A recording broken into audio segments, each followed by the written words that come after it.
नमस्कार सभी बड़े बुजुर्गों, सभी अभिभावकों को मेरा सादर प्रणाम। मैं अरविंद किशोर फिर से एक बार आप लोगों के सामने देश की आरक्षण व्यवस्था, देश में जो आरक्षण व्यवस्था है उस पर कुछ बोलना चाहता हूं। आप लोग समझने का प्रयास कीजिए। अपना भारत देश जो है 1947 में आजाद हुआ। आजादी में बहुत सारे महापुरुषों ने अपना अपना बहुमूल्य योगदान दिया, उसको मैं सलाम करता हूं। लेकिन उसके बाद जो परिस्थितियां थी देश में, जो गरीबी थी,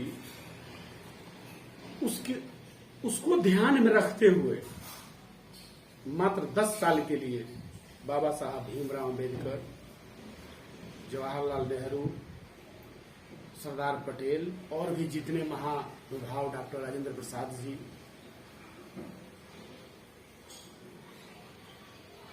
दस साल के लिए आरक्षण की व्यवस्था की गई ताकि भारत में जितनी गरीबी थी, जितने लोग गरीब थे, उसके उत्थान के लिए 10 साल में रिजर्वेशन को खत्म कर दिया जाएगा। और उस दरमियान बहुत सारे लोग, जितने नीचे तबके के लोग हैं, चाहे किसी भी जात बिरादरी के हों, जो भी गरीब हैं, वो आगे चले जाएं। लेकिन सरकार की गलत नीति के चलते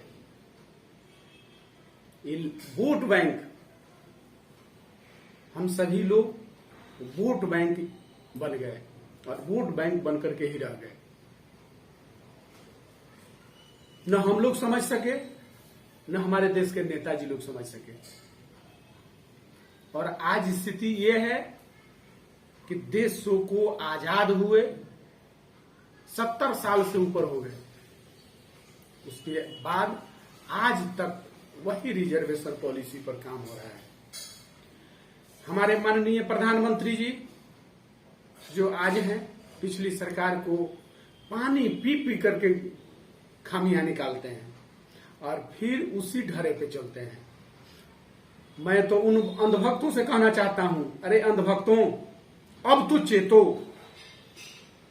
नहीं चेतेगा, नहीं चेतिएगा तो आने वाला भविष्य आपको मारेगा, आपसे जब सवाल करेगा, आपके पास जवाब नहीं होगा। आपने देश को कहां धकेल दिया।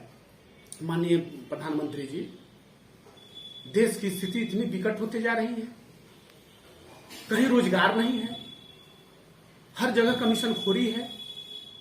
उसके बाद आप जात पात करते हैं, नारा देते हैं सबका साथ सबका विकास, और रिजर्वेशन का बढ़ावा देते हैं, जात का बढ़ावा देते हैं।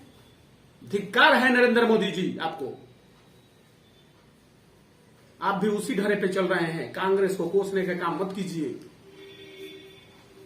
कांग्रेस ने जो किया है देश को बढ़ाने में, आज तक किसी ने वैसा नहीं किया है, और आप उसी को कोस रहे हैं और उसी ढरे पे चल रहे हैं।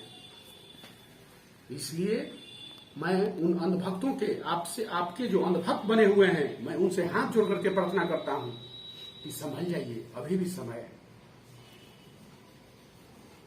संभल जाइए, अभी भी समय है, नहीं तो आने वाला भविष्य आपको माफ नहीं करेगा।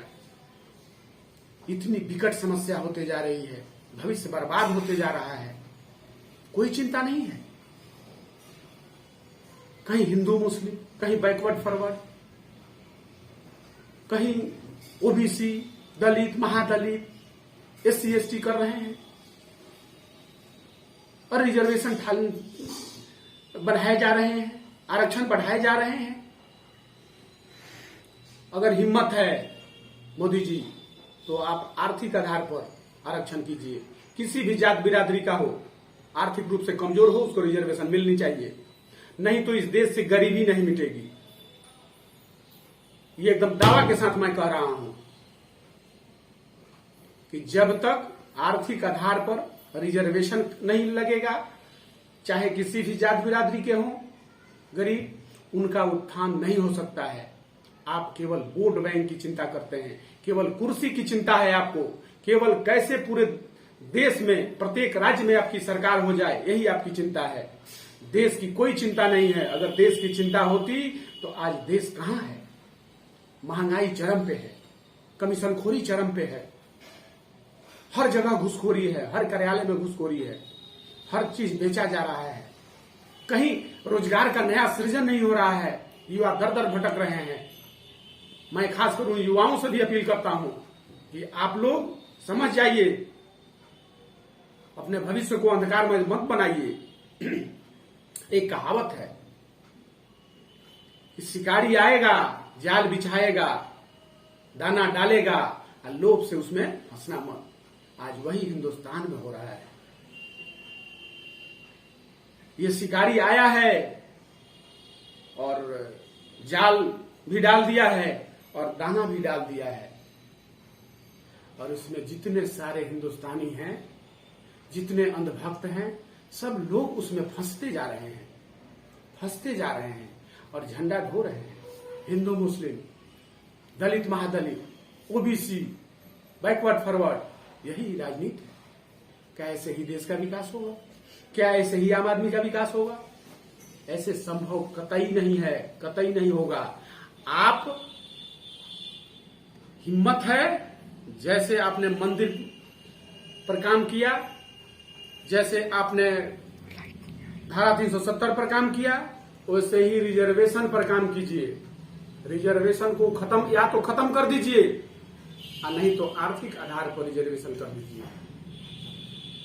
रिजर्वेशन बना ही था, बाबा साहब भीमराव अम्बेडकर का सपना ही था कि 10 साल के बाद रिजर्वेशन को खत्म कर दिया जाएगा।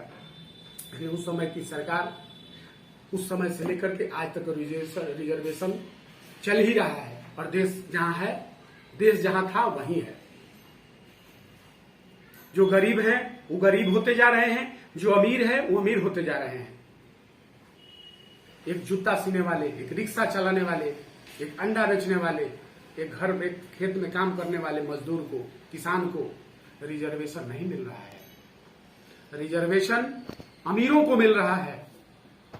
जो अमीर हैं वही रिजर्वेशन लेते हैं।